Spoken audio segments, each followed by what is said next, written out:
नमस्कार दोस्तों, स्वागत है आपके अपने चैनल में। आज हम बात करने वाले हैं एक ऐसी चीज़ के बारे में जो हमारे घरों में, किचन में, ऑफिस में और लगभग हर जगह मौजूद है। वो है प्लास्टिक। लेकिन क्या आप जानते हैं कि प्लास्टिक सिर्फ एक नहीं, 7 अलग-अलग प्रकार का होता है। हर प्लास्टिक का उपयोग, उसकी सुरक्षा और स्वास्थ्य पर प्रभाव अलग-अलग होता है। तो चलिए शुरू करते हैं। प्लास्टिक के प्रकार, उनके उपयोग और हमारे स्वास्थ्य पर उनके असर। प्लास्टिक को वर्गीकृत करने का सबसे आम तरीका उनके रिसाइकलिंग कोड, जिसमें 6 सबसे सामान्य प्रकार और एक अन्य श्रेणी शामिल है। Number 1, PET, polyethylene terephthalate. ये स्पष्ट, मजबूत और हल्का होता है। ये वाटर बॉटल्स, फूड जार जैसे कि peanut butter, cooking oil container के तौर पे यूज किया जाता है। इस टाइप की प्लास्टिक को आसानी से और व्यापक रूप से रिसाइकलिंग किया जाता है। आमतौर पर सुरक्षित माना जाता है, लेकिन अगर इसे बार-बार इस्तेमाल किया जाए, खरोंच आ जाए या गर्म किया जाए, तो ये एंटीमनी ट्राइऑक्साइड नामक विषैला पदार्थ छोड़ सकता है, जो पेट से संबंधित समस्याएं पैदा कर सकता है। ये जनरली सिंगल यूज प्लास्टिक है। इस टाइप के प्लास्टिक के कंटेनर अगर क्रैक या डैमेज हो जाए, तो उसको रीयूज नहीं करना चाहिए। Number 2, HDPE, high density polyethylene, code 2। यह स्ट्रॉन्ग, रिजिड, इम्पैक्ट रेजिस्टेंट होता है। इसको दूध के डिब्बे, लॉन्ड्री डिटर्जेंट की बोतल, शैम्पू के बोतलों में यूज किया जाता है। व्यापक रूप से पुनर्चक्रण किया जाता है। इसे सबसे सुरक्षित प्लास्टिक में से एक माना जाता है और इसमें रसायनों के हिसाब का जोखिम बहुत कम होता है। Number 3, PVC, polyvinyl chloride, code 3। यह हार्ड, रिजिड और केमिकल रेजिस्टेंट होता है। प्लम्बिंग पाइप्स, विंडो, डोर के फ्रेम्स, इलेक्ट्रिकल केबल इंसुलेशन के लिए यूज किया जाता है। रिसाइकलिंग कम किया जाता है। यह फैलेट्स छोड़ सकता है, जो शरीर में हार्मोनल संतुलन को बिगाड़ने के लिए जाने जाते हैं। यह प्रजनन और श्वसन संबंधी समस्याओं का कारण बन सकता है। Number 4, LDPE, low density polyethylene, code 4। ये flexible, tough, excellent clarity, good chemical resistant होता है।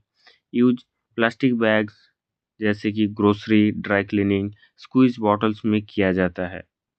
HDPE की तरह ये भी बहुत सुरक्षित माना जाता है और इसमें हानिकारक रसायनों का हिसाब बहुत कम होता है। Number 5, PP, polypropylene, code 5। ये top, heat resistant, chemical resistant होता है। इसका use reusable food storage container के तौर पे व्यापक मात्रा में यूज होता है। ये बढ़ रहा है, लेकिन PET या HDPE जितना व्यापक नहीं है। यह भी सबसे सुरक्षित माना जाता है। इसका उपयोग अक्सर गर्म भोजन के कंटेनर में होता है, क्योंकि यह उच्च तापमान पर भी स्थिर रहता है और इसमें से रसायन नहीं निकलते। Number 6, polystyrene, code 6। स्पष्ट और कठोर हो सकता है या फोम में विस्तारित हो सकता है। हल्का, कम लागत, अच्छा इंसुलेटर है। डिस्पोजेबल फोम कप और प्लेटें अंडे के कार्टन में यूज किया जाता है। कम घनत्व और उच्च मात्रा के कारण आमतौर पर पुनर्चक्रण करना मुश्किल होता है, खासकर फोम किस्म का। यह गर्म होने पर स्टायरीन नामक एक संभावित कार्सिनोजन, कैंसर पैदा करने वाला पदार्थ छोड़ सकता है, खासकर जब गर्म खाद्य पदार्थों या पेय पदार्थों के संपर्क में आता है। यह तंत्रिका तंत्र और प्रजनन को नुकसान पहुंचा सकता है। Number 7, other plastics, code 7। इस टाइप की प्लास्टिक की मदद से IOR lenses, CDs, DVDs, bullet proof glass, medical devices बनाए जाते हैं।